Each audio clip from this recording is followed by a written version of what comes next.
myself again. But it's the only... Good evening and welcome to NUFC Matters with me, Steve Wraith. It's Wednesday night, which means Malcolm MacDonald and John Gibson are my guests. Good evening, gents. Hello, Steve. Good evening. Hiya, John. Hi, boys. Good to see you both, and it'll be a different day next week because we have some impending nuptials on the show, and that's John Gibson. You're walking down the aisle next Wednesday. I am indeed, sir. I am indeed, and I think Malcolm is going to run gun on me just to make certain that I do the right things at the right time. Well, Malcolm's going to be Malcolm said he might be in the congregation, and if they say has anyone got any objections, you want to be careful he doesn't stand up, John. Well, I've paid him a lot of money. Joking aside, John, I hope not you to and your, stand up, by the way. I hope you and your good lady have a fantastic day next Wednesday, and of course that means we'll be swapping the show around to Thursday. But looking forward to doing that next week, and I hope you have a great day, John. Absolutely. Appreciate it. Will be, I'm sure. I hope you have a better day than Steve Bruce did at the weekend. Of course, we were looking at the Manchester United fixture last week, and I think most people predicted some kind of positive scoreline, whether it was a draw or a narrow win. Nobody saw a 4-1 defeat coming, Malcolm. Well, no, but for one, the horrors started for me when I saw the team prior to kickoff, and I just thought it's all wrong. It is absolutely set up to get a blasting from Man U, and as the game went on, there is one guy in the Man United side who has been having an absolute nightmare year. The centre half that plays for them, and Maguire, yeah. He's had an absolute nightmare of a time with what happened over in Greece, and that's still going on in legal terms, and so then he gets sent off just a few days before the game, playing for England with two utterly stupid tackles, and you think, hey, come on, concentrate on getting onto this fella. His confidence is shot. He must be in one of the unhappiest parts of his life right now. So you go for him. That's the professional thing to do. And I thought for sure that you give it a bit of thought, and the one person who really could give him a nightmare has got to be the quickest fella in the club, because the fella's big. I'm talking about Maguire. He's a big lad, and he's a bit cart horseish. Yeah, he's not quick at all. He's not that quick on the turn. So put a little fella there who's just going to dance around him all the while. And that person for me, obviously, quickest fella in the club, Almiron. Stick him on. Almiron never got a show. Never got a show when he was the one player who could really crucify Maguire. And as the game went on, I thought they're just giving Maguire 20 and 30 yards of space. He gets the ball, and with every time he got the ball, I just saw his confidence going up and up and up and up. After this shocking time, he comes up for a corner. Nobody marked him, or if they did at the very beginning, and I have my suspicions as to who it might have been. Maguire lost them like that, and he just had a free header on the edge of the 6-yard box, and you think, oh, come on. This isn't school kids football. This is the Premiership. Get it done right. And I just watched the whole thing just falling apart for Newcastle. I saw 3 players struggling, seriously struggling to even get in the game. Kraft, playing at right back, can't defend, can't get forward, can't head a ball because he won't jump. And you think, what's he doing in the side in the first place? Hayden, I kept trying to find him. And then you've got Joe Linton up front. And come on, Steve Bruce, are you telling me that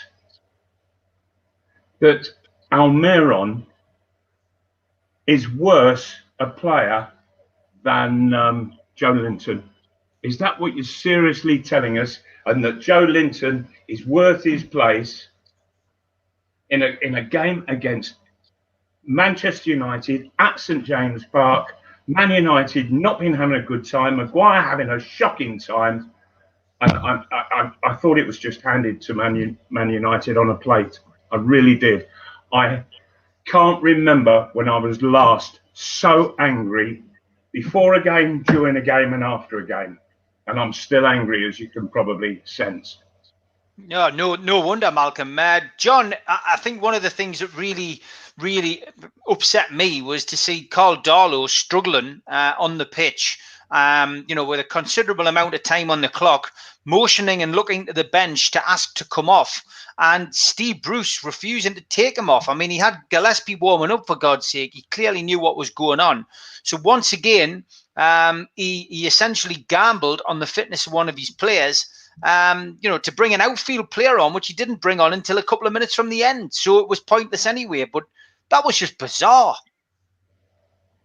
Well, yeah, I mean, the whole thing wasn't it? And he also gambled, if you remember, with Hayden, who had a hamstring, and he put him back on until he couldn't run anymore, and then brought him off. I mean, the whole of the 90 minutes was an absolute disaster. And having fluke out with an own goal. We talked last week about the only chance, all three of us, that you've got with Manchester United is that you attack them at the back, because they're vulnerable across the back and the keeper. You attack them at the back. If you sit back, they're very good going forward. So don't give them the ball.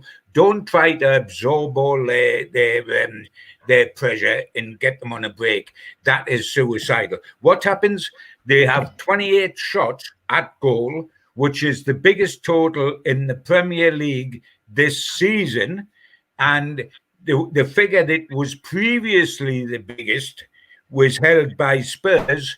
And who were the opposition? Newcastle United.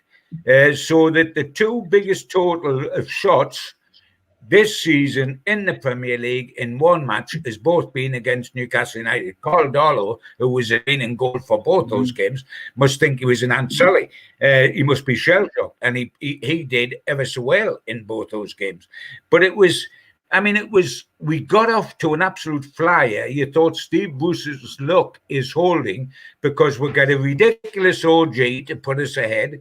Then Bruno Fernandes has a great shot that goes in the top corner, and it's ruled off for a fractional offside, if you remember. And you think, this is the luck holding. But from the moment Maguire did what he did, which Malcolm was talking about, then it was only 3 goals may have come in the last 10 minutes.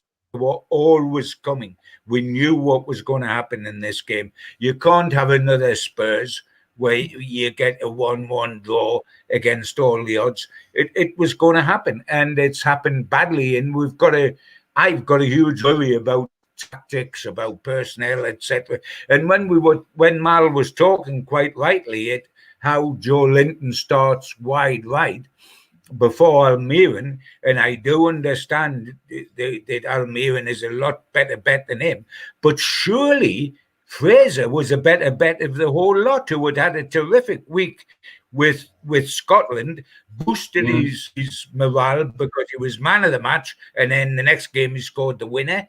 We've been shouting from Bruce has been shouting from to get game time. He gets game time, and then he doesn't start him. I can't understand it. It was a disastrous afternoon for us, completely disastrous. Started by, John, a disastrous team selection. Oh, yes, without... Yeah. I thought it was absolute. As soon as I saw the team go up, I just went, oh, my word. Newcastle will get hammered. And I've just seen a stat there that Joe Linton, he actually gave the ball away 17 times in the 73 minutes that he was on the pitch. To be honest, I thought it was more.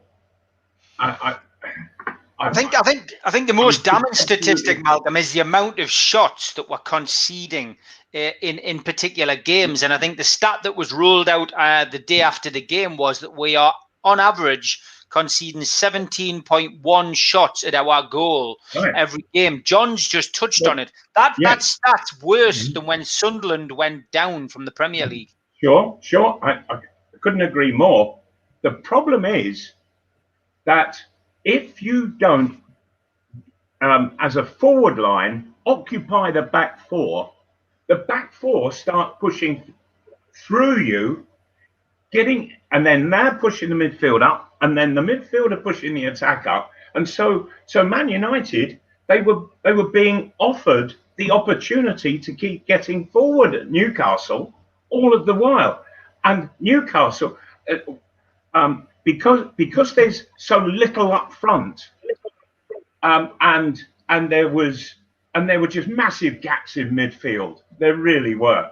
So the back four, they choose the safe option to drop off, which is the worst thing in the world to do. But they're probably looking and saying, what else can we do?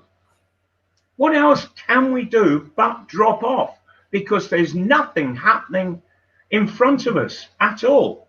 And I'm looking for back four to say, hey, come on, push up.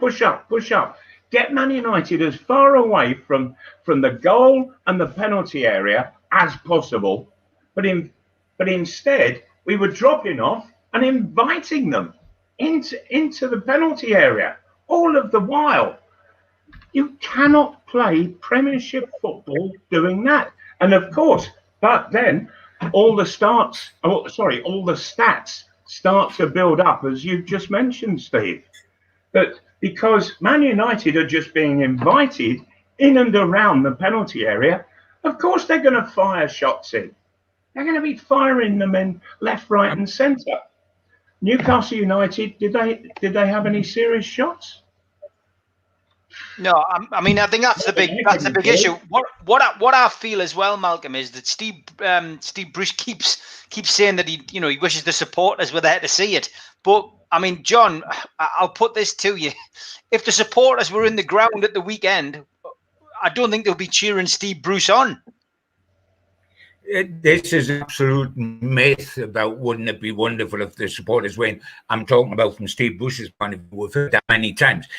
If the supporters had been in St James's Park, 50,000 Geordies, with the other 2,000 being the away fans. If there'd been 50,000 Geordies inside St James's Park for the day they lost 3-0 at home to Brighton and the day they lost 4-1 at home to Manchester United, Steve Bruce's ears would still be ringing now in the middle of the following week. Yeah. Newcastle are very, very lucky indeed that there isn't a crowd in the way they're playing. And I'll ask you two guys one question. Does it not tell us something when last season Newcastle United's star man was Dubravka and this season Newcastle's star man is Darlow? Yeah. In both cases, it's the goalkeeper, and it's because he's worked so often. He has the opportunity, if he's good, and them to prove themselves to be good, to be the star man. We had a star man that was a keeper last season and a star man that is a keeper this season. I think that reflects an awful lot about the way we play. Yeah, it does, Malcolm. And the tactics are non-existent, I feel, at times. Well, they are. Because tactics are for 10 outfield players. Newcastle are playing with 7. So how can you get your your back four organised? How can you get your midfield organised? How can you get your front line organised? You can't. When there are players out there who are just not good enough. I saw a question. I saw a question for me come up. Would I have dropped Joe Linton? No, I wouldn't have dropped Joe Linton, and I'll tell you for why. Because he'd never have signed for the club in the first place. He would never have been here if I had been manager. I would have made sure of that. So I'd never have had the opportunity to drop him. The guy isn't a Premiership player. You cannot remain in the Premiership playing players who are not good enough. You get found out, and found out very quickly indeed. And Newcastle, whilst the current owner has had Newcastle United, they've already been relegated twice because the right things are not being done. And so, in the end, it all catches up with you and you get relegated. And Newcastle, it's happened twice, and I would hate to think that a third is just around the corner. But at the moment, by heavens, just the stats that you've just mentioned, Steve, there is no way that you can survive in the Premiership with stats like that. And plus the fact that it's such a mounting pressure all the time on A, the goalkeeper, and B, the defence, that in the end they crumble. And you can't blame them. And the interesting thing as well, the interesting thing as well, I think, is, you look at the Newcastle situation and you look at what's coming. And what's coming is Wolves, Everton, Southampton and Chelsea. That's the next 4 games. Now, how many points are we going to get out of 4 games? And so we are in a situation where we're fighting down the bottom, not looking upwards. I mean, Steve Bruce said that this is a work in progress. I don't know what progress we're making at all, but this is a work in regression. It absolutely, yeah. But I mean, the incredible thing, we're going to improve season by season. Well, right, we've finished 13th this season, so we've got to finish higher than that this season, around 10, around 11. Do you think, with the way the squad is at the moment, that unless we carried all the luck in the world, and by Jove, we carried it early this season, and I got slaughtered, I think, within the club for suggesting that, because we were carrying luck. Look at the Spurs game, etc., etc. If we continue like this, we are in a big relegation fight this season. There's absolutely no question. We're not making progress. I tell you who's making progress. Wolves are making progress, who we're going to play on Saturday. Wolves come up after we come up, and they've had 2 7 top finishes in the at the moment, and we are 13th at the moment. They've made progress. We have not made progress. Yeah. Yes, and Wolves, they would have had somebody there watching, so that they had a full report of how Newcastle are playing, and I have to be honest, for the last couple of seasons, I've thought Wolves are one of the best footballing sides that I've seen in the Premiership. They play some exceptional stuff. They really do. So quite what Newcastle are going to do to cope with them this coming weekend, I really don't know. But just going back to last Sunday, I am still trying to work out what on earth suggested to Steve Bruce that picking the side that he did would give Newcastle United a chance in playing against Man United. Because as soon as I just looked at the team, I just went, they're going to get murdered. And despite that own goal early on, it was Newcastle being slowly murdered over 90 minutes all the way through. And there was no spark. There was no glimmer of hope for Newcastle, for the players on the pitch, for the supporters all watching on the television, and I saw no urgency happening on the sidelines. Well, one plus point urgency at all. One plus point, Malcolm, was the fact that not many Newcastle fans did actually watch it on the television, but instead chose to donate the £14.95 to Newcastle's West End Food Bank, and we raised a fantastic £20,000 by doing that. Brilliant. Hey, so that there was absolutely fabulous. Yeah, at least there was one great result then over the weekend. Yeah, exactly. A lot of people asking questions, Mal, as we always get. I think the only way around it is some of them are always about your career. We'll never have time to touch on that. I think we'll have to do a special with you and John on your career at some point, and save that for a year when there's an international week. Maybe we'll look at that. Sure. A lot of people asking, how long do you give Steve Bruce? Who would you replace him with? Do you think, Malcolm, that's actually in Mike Ashley's mind at the moment? Because he will be looking at this. He's given him some money to spend. He's allowed him to break the club tradition of signing players young enough to sell on. And, is he going to stick or is he going to twist? Me and John were talking off air before we came on. Mike Ashley's not the kind of person to gamble and sack managers. He tends to let them stay a little bit too long. And we saw that with McLaren. Is it going to be the same with Bruce, or do you think he's going to make a decision because of the strange times we find ourselves in at the minute? I don't think he wants to make a decision at all, because for one, if he were to sack him, he's got to then do a deal and make a payout to Bruce, and I don't think he'd want to make a payout in the slightest. And then secondly, he's then got to go through the process of hiring a new manager and getting it right this time, and I'm not sure that he's all that interested, to be honest. I don't think he wants to expend the energy on Newcastle United. I think he's got a lot of other things to get on with. All businesses are struggling in the time that we've been in these last few months, and I have no doubts that his business, which is worldwide, it is having its problems. So he'll be severely looking at that. He doesn't want to get involved with Newcastle United.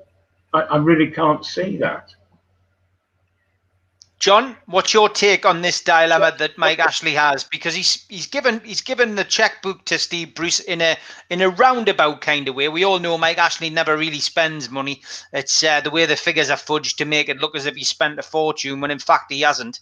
But at least he's brought players in who we all feel probably under a different manager would probably be playing quite well as a team. Is he going to sack Steve Bruce? Good question. We have in recent times at this spent, and it's not me support Ashley, I absolutely want to emphasize, because I'm a huge critic of him, but we have spent 100 million on forward players: Joe Linton, Aaron, Wilson and Maximum. We've spent 100 million, and we don't try to attack to start with. Are these guys wasted? Take Joe Linton out of the situation. Are these guys, Amir and Wilson, Maximum, wasted because we don't attack, but we have spent 100 million? Will Ashley sack Bruce? I don't think so. At this given moment, I'm not saying whether he should or not. I'm talking about whether he'll do it or not. Remember, and you mentioned it, Steve, remember how late he sacked McLaren in the season we went down. He almost waited till the death, he waited until it was too late, and then sacked him. He doesn't sack managers. He gives managers too long, to be truthful. And maybe it is because he doesn't know where to go and get the next one. And if the guy that's managing the club was his appointment and is working the club the way Ashley wants it worked, then he sticks with the guy. And I don't think this early in the season you will get Mike Ashley willing to do anything about the Newcastle United manager. In the old days, before it happened, I mean, was Bobby Robson, bless him, they'd got about 4 games, maximum 5 games into a new season before he got the sack. And this was a manager that had done wonders for Newcastle United. So I don't think it's going to happen. Will Steve Bruce walk out? Certainly not. So I think we're going to be stuck with this until the writing is on the wall in 10-foot high letters next year. If it is, and God forbid that it is, before something's done. The big problem is, Malcolm, as John Noble points out, would any real manager come to Newcastle if the takeover happens? They could be sacked.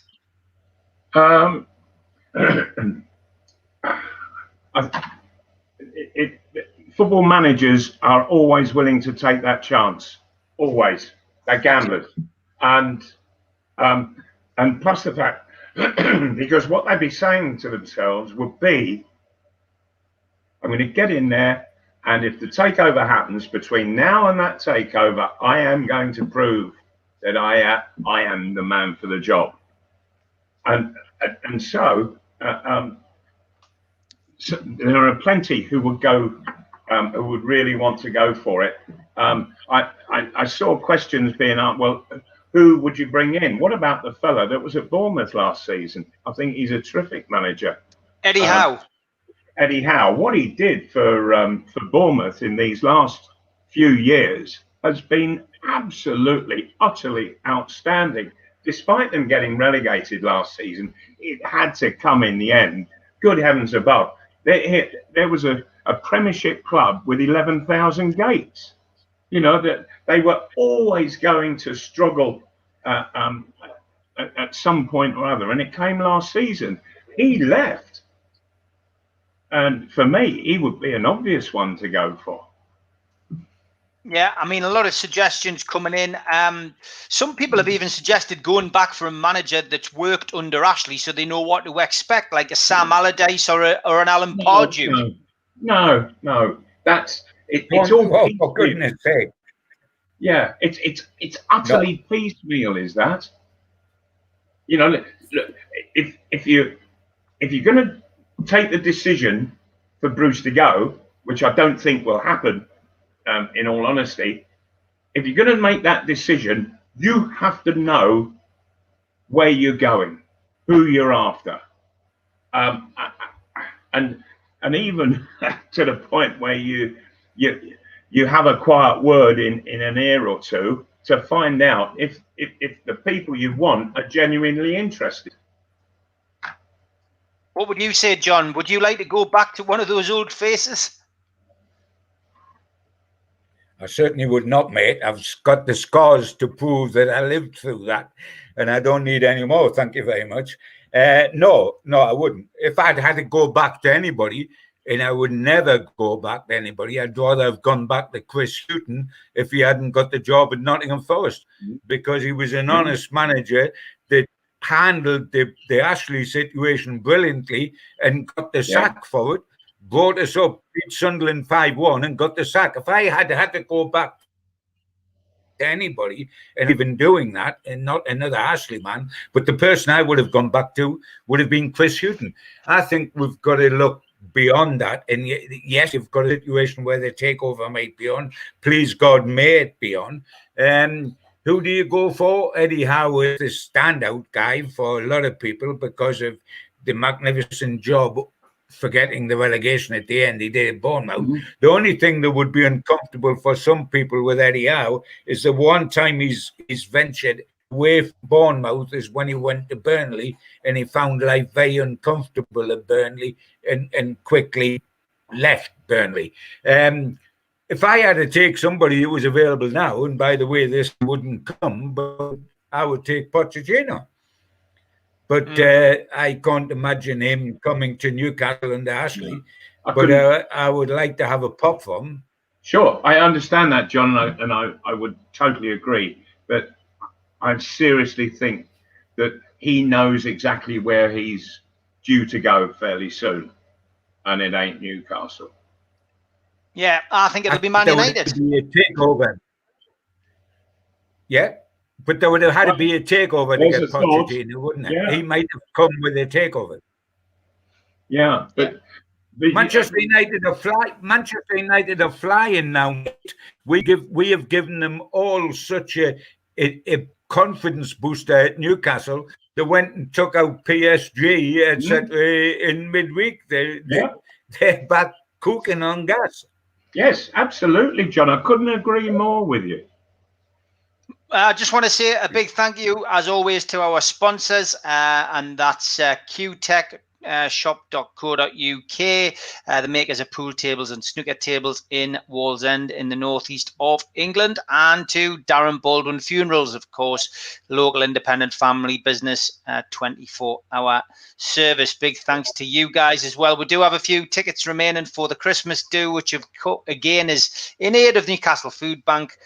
Big thanks to Stuart Penman and George Mitchell, who both bought tickets last night and donated the tickets to the people who work at the food bank, so they could have a Christmas night out for all the hard work and effort over these testing times. So last few tickets available. We're only allowed 80 people in the venue. That will be www.newcastlelegends.com if you would like to come along and see a few of the guys and girls who do the show, all going to a good cause. So big thanks to that. Let's talk a little bit about the European Super League, Malcolm.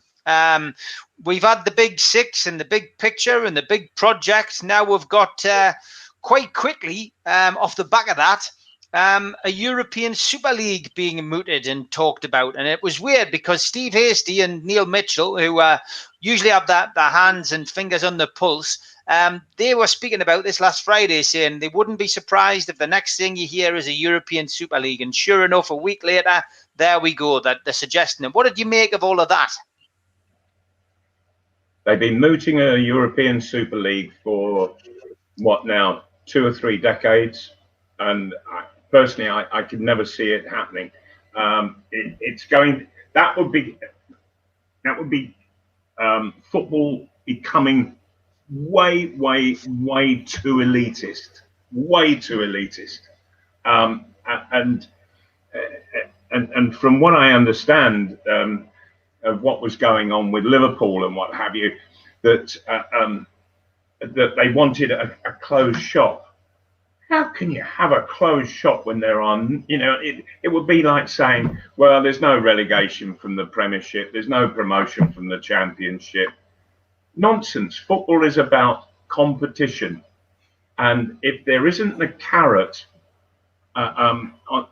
hanging from that stick, you don't have competition, because competition is about taking it further and up and further up, and if you're not going to get promoted, then there is no real true competition, and so I cannot see it working at all. If it does, and I know this is quite a bold statement, but I think the game of football as we know it, nationally and internationally, I think it will change so much that it will almost become unrecognizable. We're talking about being afraid of relegation with what we saw last weekend. Imagine if there wasn't any relegation. And if you're not fighting against relegation, where's the incentive to really put everything you can into the club and the football you play? I'm just seeing a comment there. Joey Barton would be interesting. Well, if that's the case, I'm now disinteresting. Yeah, John, what was your take on the European Super League idea? Well, it's greed prevails yet again. What Malcolm was talking about, competition, etc., is absolutely on the nail. What has been mooted, Malcolm, is that there would be no relegation out of this European Super League for 20 years. The initial clubs that went into the league would be guaranteed to stay in that league for the next 20 years.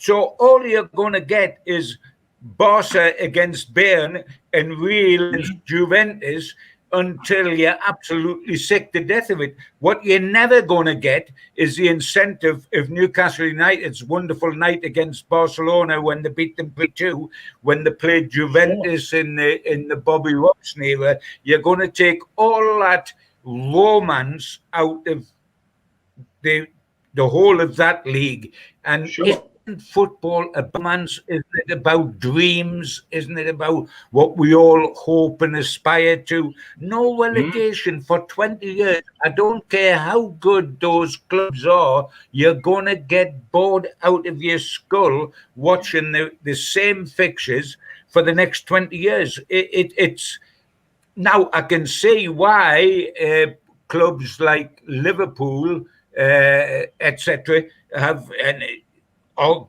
supporting this. With American owners in America, American sport often doesn't have relegation. That's one of the things they don't have in their sport, and they want that here. I think it would be a disaster. I think it would be a disaster for the clubs that's in it, with 20 years without relegation, because they're not going to increase the size of it too much. And I think it's going to take away the dreams of so many of us towards playing. What happens to the Champions League? Does that mean the Champions League, as we know it now, is dead because it's been replaced by the European? That was going to be my next question. Or does it mean? Yeah. What happens to that? Is that left for the rest of us to just fight over? Or does that die death?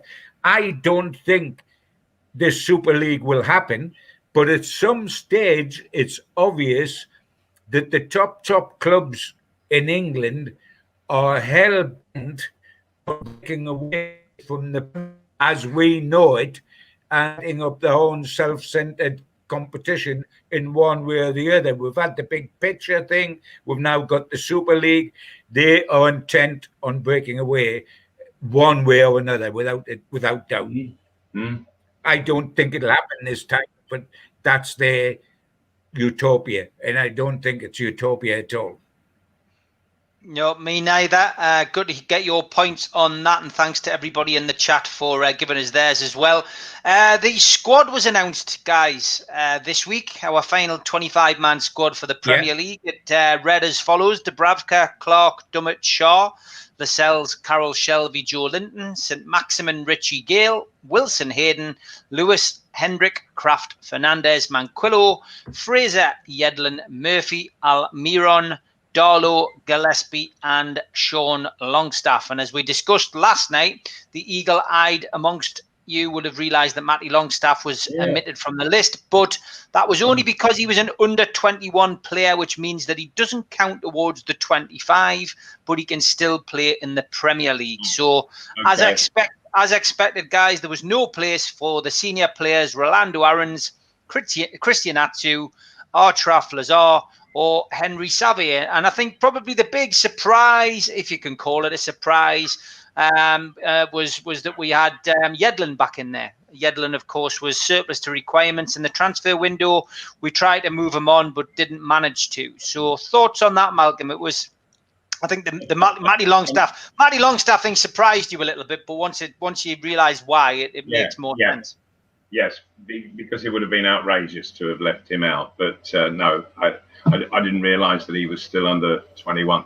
I was just looking though at that list, and I'm looking at the right backs in there, and I remember back to playing with David Craig at right back, and Irvin Natris could fill in there. And these guys, they could defend. Brilliant defenders. And I'm looking at what there is in the Newcastle squad. There isn't a defender to be had in that number 2 spot. The lack of defending, the bad defending, my word, it's quite frightening. You know, that by all means get guys who are good at going forward, but Kraft doesn't give you that much. Yedlin, there's no real end quality to it. So what are they doing in the club? Why are they there? If they can't defend and they can't attack, I for the life of me, I really do think that one of the things that needs to happen at St James Park is that whatever scouting system they have, it needs to be scrapped and started all over again. Yeah, you're not going to get any arguments off me on that. John, what was your take on the squad, the final 25 squad announcement this week?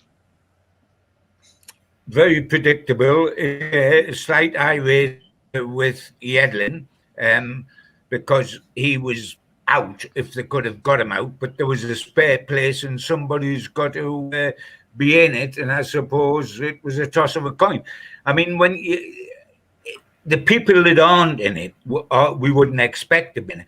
But doesn't it tell you something about Newcastle's scouting system and the length of contracts they give when Henry Savat is still at Newcastle United, when we haven't seen him in the first team for about 3 or 4 years, if we can remember when we last saw him, who's going to pick up wages at least until January for doing nothing apart from training every day. But he was given such a long contract, he's still officially a Newcastle United player. Lazar is in exactly the same position. And as for Rolando Aarons, how on earth 2 professional football clubs and a professional manager can have a transfer which was him to Huddersfield Town and submit the paperwork 2 minutes after the transfer deadline, so it wasn't accepted and the transfer hadn't gone through? How unprofessional is that, and how did that come about? It is an absolute nonsense. And these guys now, just as Jack Cole this season, now just twiddle their thumbs and pick up good cash from Newcastle United, at least until January, and probably till that contract runs out. Malcolm, I'm going to ask you one question that Sean Foreman, I'm sure he's asked it a few times on the show, and that was, when you signed for Newcastle, was there any other teams looking at signing you, Malcolm? He was just interested to know if you had to make a decision. Was there any other teams sniffing around for your signature in that spell? Yes. On the Easter Sunday, Alex Stock, the manager of Luton, he took me to the middle of the pitch and he said, "Well, old son, we're not going to get promoted, and therefore that means that we've got to sell our biggest asset, and that's you right now. So you're on your bike at the end of the season." He said, and I can tell you, he said, that there are three First Division clubs interested in you, and that's Chelsea, Man United, and Newcastle United. He said, just keep sticking it in the old onion bag between now and then. He said, and then you can skin them for everything you can get. So yeah, they were the 3 clubs that were interested in me from the Easter towards the end of the season. Newcastle moved very quickly, I have to say. Very quickly indeed, and at the time, it was only a short while previous that they had won a European competition, and so it seemed a really good move for me. I took the advice of some very experienced players, very experienced people in the game, Harry Haslam for one. And 1 or 2 others, and they all said, "Hey, get yourself to Newcastle. You do great up there, and that's how it worked. So I've got no regrets whatsoever. But those other two, Man United, I would have signed for Chelsea, and I'm a Fulham supporter. So that's really saying something. I would have signed for Chelsea before Man U. Man U had a lot of huge names, but they were all aging. And it just wasn't a situation that I fancied. I felt that Man United needed a massive turnaround, which is, of course, what came about, but it took a long while to do it. And so from me having my first real deep think about the whole situation, Newcastle were always favourites. Always. It's all very well with hindsight, Mal, as well. But Martin just says, would you have stayed at Newcastle if Joe Harvey had remained as manager? Do you think? More than likely, absolutely, yes. And I couldn't believe it when they sacked Joe Harvey, for heaven's sake. In the space of about, I think it was 4 or 5 days, John, you might be able to correct me, but they gave Frank Clark a free transfer and literally unceremoniously booted him out the club. And then a few days later, they sacked Joe. And if you'd cut him, he would have bled black and white, Joe Harvey, wouldn't he? Absolutely no question about that at all. I mean, it was horrendous, and what made it doubly horrendous is who we got next, of course. Oh. It was bad enough getting rid of Joe, but then the next question is, do you get somebody better or at least as good? And of course, we got Gordon Lee, who Malcolm absolutely adored, and Terry Hibbert absolutely adored, and it was a whole new game, big man. The guy was bizarre in what he did, in what he said, and as a football manager, there's probably 2 or 3 or 4 golden rules, but one of those is you do not have favourites. You can like players and you can dislike players, but you never allow that to cloud your judgment in any way at all. And I would evenly pick players who I didn't get on with that well, as long as they were doing the right job for the team and for the club. Gordon Lee had favourites, and he literally divided the dressing room into 2, and a divided dressing room is not a good place to be. It really isn't. And you know that sooner or later the whole thing will just explode. And so I got out before the explosion. Fair enough. Look, guys, we'll definitely do something during the next international week with Malcolm and John. I know a lot of the people who tune into this show, supported the team when Malcolm was playing. So I think it's only right that we have a look back at some of those great times when Malcolm pulled on the number 9 shirt and when John, of course, was schmoozing with all the players and living life to the full. That was before he got tied down and married, of course, which, of course, is happening again next Wednesday. And let's not forget, John, mission accomplished for Mrs. Gibson. Game over for Mr. Gibson. Where did that come from? Hey, you know me, John. I'm quite quick with the old designs, mate. Let's look ahead. Let's look ahead to the weekend's game. We've got Wolves, as we've already mentioned. It's a Sunday game this week. It's a 4:30 kickoff, and we don't have to pay £15 to watch it, which is a blessing in disguise. It's not pay-per-view, but Malcolm, it's out of the frying pan and into the fire, I think, with this one. Yeah, I think it is. The football that Wolves play at times, it can be absolutely scintillating, and they just won away from home, 1-0. They kept a clean sheet, and all of a sudden it let them way up the table, those 3 points. And that's how it goes at the beginning of the season. But I have got all of the respect in the world for what's going on there at Molineux, and I think Newcastle are really up for it. That I just think that confidence is a major issue for players. It's a vital thing to have in your armoury.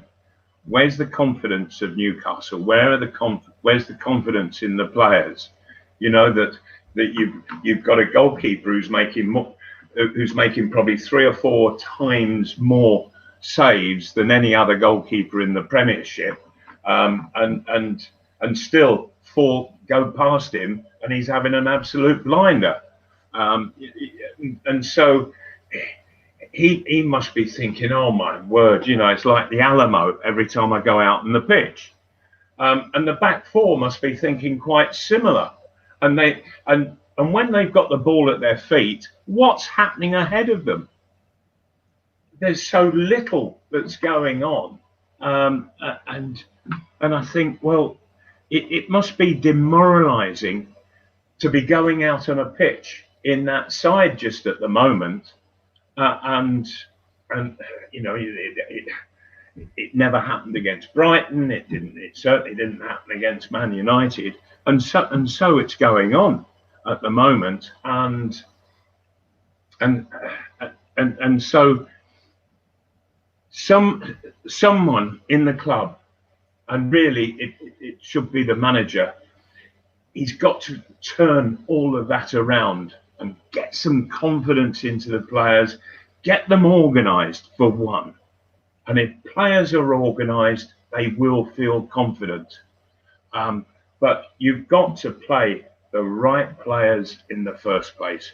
You can't send out people who aren't good enough for this level and expect everybody else to do the covering for them and still keep the whole side together.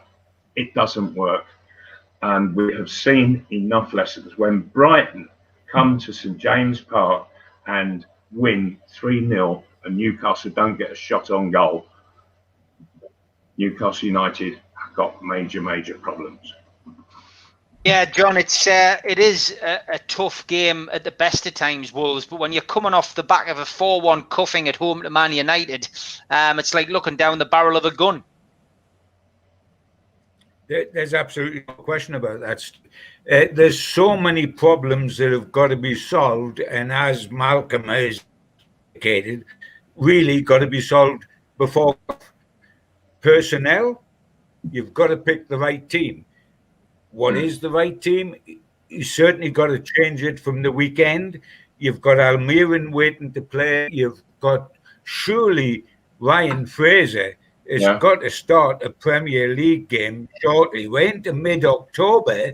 He was, trumpeted as one of our saviours when he signed on a free transfer, and he has a tremendous relationship with Wilson from a couple of seasons back when Bournemouth were really firing. Surely, and he's never been injured, he's not recovering from an injury in any shape or way or form. He has got to start this weekend. You would think he's got to look at the side. He's then got to look at the tactics. We are far too timid. We are scared of our own shadow. We are scared of losing, and you don't win games by being scared of losing. And we've got to start winning games against quality sides, not against the poor sides. So Steve Bruce has got to get his personnel right, and he's got to get his tactics right before we kick off. And they're two major things where he's getting massive criticism from fans, and understandably so. We have got to have a totally different, he's sort of saying we can't go gun-ho, etc., etc. We're not asking that. What we are asking is to try to get over the halfway line on occasions and take the game to the opposition. Because unless you do that, you don't get 3 points regularly, and Newcastle don't play that sort of way, and then they get lucky on occasions, like Spurs, and come away with a point, like the results they've got in the League Cup. We're in the quarterfinals of the League Cup, but apart from the 7 against Morecambe, when did we play well? Certainly didn't play well against who were from the Championship. We certainly didn't play well against Newport, who were from League 2. We got lucky. We can't keep getting lucky, and the luck stopped on Saturday against Manchester United, and it will probably continue that way against Wolves. We've got to change the side and change the tactics. Give us a chance before kick-off, because, as Malcolm said, we didn't have a chance before we kicked off against Manchester United. Oh, for once, John, I didn't watch the game from home, although I could have done, but I chose not to, and I watched the game with some friends. When the team went up, it was such a noise that everybody made. They just groaned. It was one of the loudest groans I've ever heard, and everybody in that room have all been connected in football, non-league, and in the main, and they just absolutely groaned. They said, and everybody was saying, "Can't play that side. Can't play that side. It's got players in who just are not good enough." Why, Steve Bruce? Tell me why you keep picking these players who obviously aren't good enough. Answer this question. Would they, because Steve Bruce played Norwich, Man United, played at the very top of the game. Steve, of the 3 players that I've mentioned, Kraft, Hayden and Joe Linton, would those 3 even have got in the reserve side of the clubs you were at? And my thinking is, no, they would not.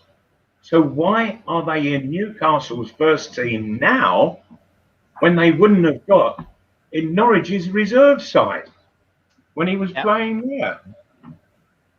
The interesting thing, Malcolm, as well, the interesting thing when I check the stats this week, that my memory wasn't playing tricks with me. Since he signed for Newcastle United, Joe Linton, since he signed for Newcastle United, he has featured in every single Premier League game Newcastle United have played. He's either started or he's come on as a sub. He hasn't not come on. He's either started or come on as a sub. So every Premier League game Newcastle have played since Joe Linton arrived, he has taken part in. And he's got 2 goals, and home generally has been so patchy as to be untrue. How is that happening? How does he play every single game? Other people during that spell have not. Well, John, all I can think is that there is either something in his contract or somebody above Steve Bruce is dictating the situation and saying, we bought him, we want to get our money back, he's got to play. And for him to at times to come on when he was on the substitutes bench, he was coming on and not required at all. Why? So why bring him on, for heaven's sake? But I watched on Sunday, and Joe Linton was so far out of his depth, and I found myself almost being sorry for him because of the fact that the game was going on around him. If the ball came to him, he kept losing it, kept giving it back to Man United. And you think, oh, for heaven's sake, come on. The one thing you've got to be able to do in the Premiership is just hold on to the ball, retain possession. And he can't do it. And you two things I would like to mention. Two things I would like to mention, Malcolm, is, you know, we're saying why has Joe Linton taken part in all these games? Yeah. I tell you what, picking bad players gets managers the sack. You've been a manager, Malcolm. You know the risk it's run because that's where the buck stops. Picking bad players get managers a sack. And I remember years ago going down to Liverpool and living for 3 days in a hotel down there to spend the 3 days with Bob Paisley, who at that time was the most decorated manager in the English game because of the number of European Cups he'd won. He was ahead at that time of Fergie in the most decorated manager. Sure. And one of the questions is, what is the secret of your success? One of the things he said, Malcolm, was as a manager, you are at some time going to sign bad players. But what managers sometimes do is try to justify signing them by keep playing them in the hope they're going to come off. He says what you should do if you sign a bad one and you play him and you see it isn't working is get rid of him so quick the fans forget that he was here in the first place. Yeah. Yeah, no, very good points, lads. As always, the clock has beaten us. Just got time for a quick prediction from you both for the Wolves game at the weekend. Ooh, I think we lose, unfortunately, and despite everything, I always want Newcastle to win every match they play, despite who owns them or manages them or. But I think we lose. I'm going 2-1, and I take no joy in saying that. All right, and I presume the same question is coming my way, Steve. It is, Mal. All right. Well, Newcastle, I can't see how they're going to score, John, because they don't shoot. You know, unless Wolves kindly score an own goal like Manchester United did. I was going to say, yes. Yeah. So for me, it's Newcastle 0, and it's however many Wolves get, and it wouldn't surprise me if they got 2 or 3. I'll say 2-0 to Wolves, and hopefully the alarm bells start to ring at St James Park when it happens. We'll leave the final word to John Justice Allen. He says, good luck for your big day, Gibbo. We probably won't see you next week as he'll be under the thumb. And big thanks again to Darren Baldwin and to Q-Tech again for their sponsorship. Please, if you've enjoyed tonight's show, give the video a like by clicking the little thumb. And if you haven't already, please subscribe to the channel. It is free to do that. And if you're feeling a little bit generous, click the join button and you can donate a few quid. But as always, I've been Steve Wraith. It's been a pleasure to have John Gibson and Malcolm MacDonald join us. Good luck for your wedding, John. Have a great day next Wednesday, and I look forward to seeing you two gents next Thursday evening. Great stuff. All right. And I look forward to seeing you on Wednesday, John. Look after me, pal.